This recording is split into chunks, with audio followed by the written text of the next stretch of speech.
लोकसभा चुनाव संपन्न हो चुके हैं और एग्जिट पोल के नतीजे भी सामने आ चुके हैं। नतीजे से पहले एग्जिट पोल के अनुमानों में बीजेपी के नेतृत्व वाले एनडीए को प्रचंड बहुमत मिलती दिख रही है।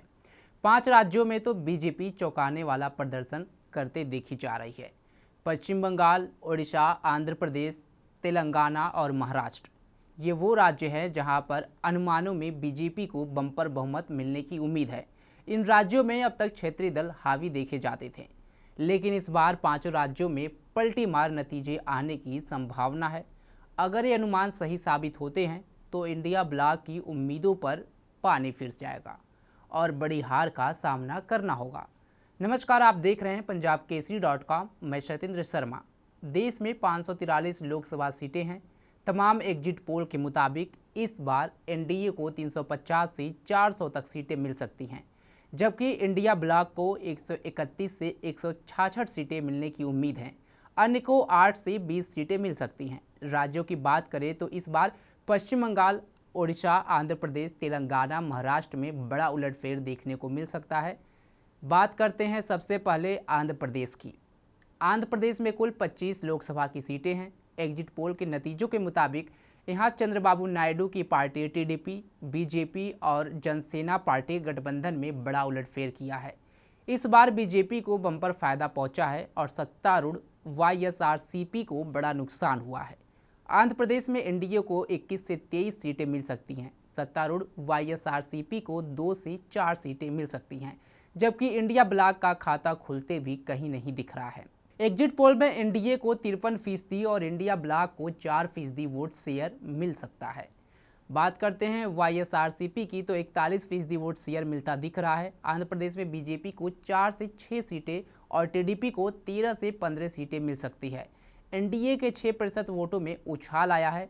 इंडिया का भी 3% वोट बढ़ रहा है, जबकि वाईएसआरसीपी का 8% वोट घट रहा है। अन्य को भी 1% वोट में नुकसान का सामना करना पड़ रहा है। वहीं अगर 2019 के नतीजों में देखा जाए तो वाईएस जगनमोहन रेड्डी की पार्टी वाली अगुवाई वाईएसआरसीपी ने 22 लोकसभा सीटों पर कब्जा किया था। वहीं एन चंद्रबाबू नायडू की पार्टी टीडीपी को लोकसभा की 3 सीटें मिली थी। वाईएसआरसीपी को 49.9% वोट मिले थे। टीडीपी को 40.2% वोट मिले थे। कांग्रेस, बीजेपी, जनसेना पार्टी का खाता नहीं खुला था। अब उड़ीसा की बात करते हैं। उड़ीसा में कुल 21 लोकसभा सीटें हैं। यहाँ बीजेपी को सबसे बड़ी कामयाबी मिलते नजर आ रही है। बीजेपी यहाँ सबसे बड़ी पार्टी बनने जा रही है अगर एग्जिट पोल की माने तो, और 18 से 20 सीटें जीत सकती है।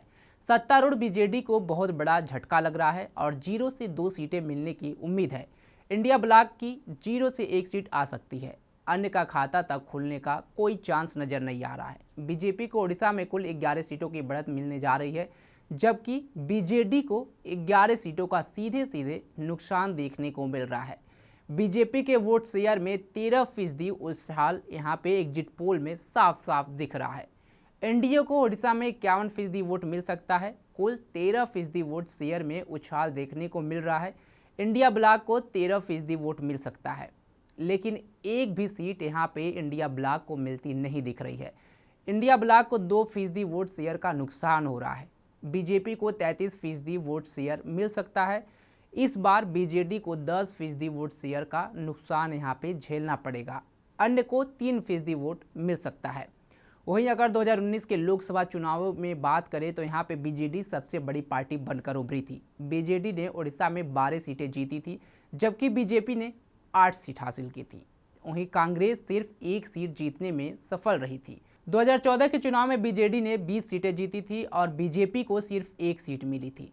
10 साल में बीजेपी ने उड़ीसा में बड़ा उलटफेर किया है और सबसे बड़ी पार्टी बनकर यहाँ पे वो सामने आई है। अब तेलंगाना राज्य की बात करते हैं। तेलंगाना में कुल 17 सीटें हैं। 5 महीने पहले ही यहाँ विधानसभा चुनाव हुए हैं और कांग्रेस ने राज्य में सरकार बनाई है। हालांकि लोकसभा चुनाव के अनुमान ने कांग्रेस को बहुत बड़ा झटका दिया है। तेलंगाना में एनडीए को चौंकाने वाला प्रदर्शन करते देखा जा सकता है और बीआरएस कांग्रेस के गढ़ में सेध लगाई है बीजेपी ने। यहाँ एनडीए को 11 से 12 सीटें मिल सकती हैं। सत्तारूढ़ कांग्रेस को 4 से 6 सीट मिल सकती है। असदुद्दीन ओवैसी की ऑल इंडिया मजलिस ये इत्तेहादुल मुस्लिमीन को 0 से 1 सीट मिलने की संभावना है। पूर्व मुख्यमंत्री के चंद्रशेखर राव के नेतृत्व वाली भारत राष्ट्र समिति यानी कि बीआरएस को हार का सामना करना पड़ सकता है। एग्जिट पोल के अगर आंकड़ों के मुताबिक देखा जाए तो तेलंगाना में एनडीए को 43% वोट शेयर मिल सकता है, यानी 24% वोटों में उछाल मिलने की उम्मीद है। कांग्रेस को 39% वोट शेयर मिलने की उम्मीद है। कांग्रेस का भी 10% वोट शेयर यहाँ पे बढ़ रहा है। बीआरएस को सबसे ज़्यादा नुकसान झेलना पड़ेगा। इस बार सिर्फ 13% वोट शेयर यहाँ पे बीआरएस को मिलता हुआ दिख रहा है।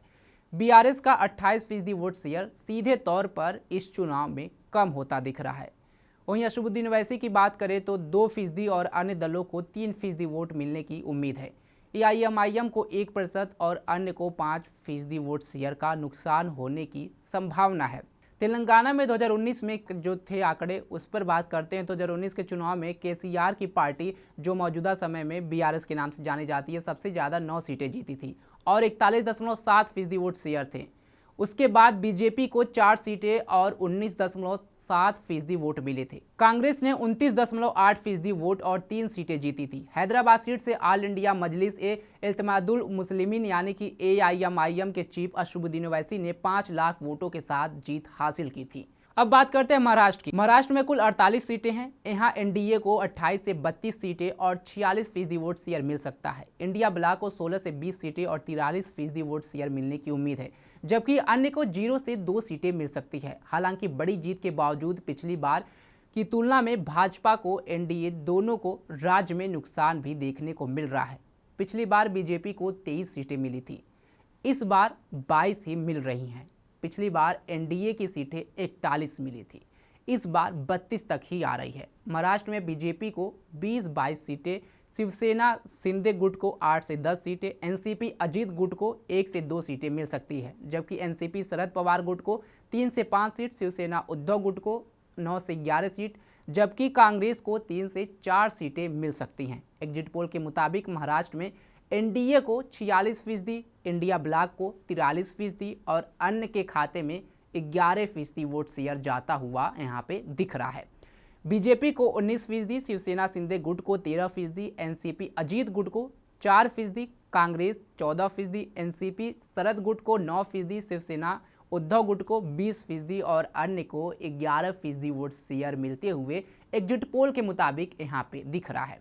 2019 के लोकसभा चुनाव में एनडीए गठबंधन ने 48 में से 41 सीटें जीती थी। तब बीजेपी और शिवसेना यानी कि उद्धव जो थे एक साथ चुनाव लड़े थे।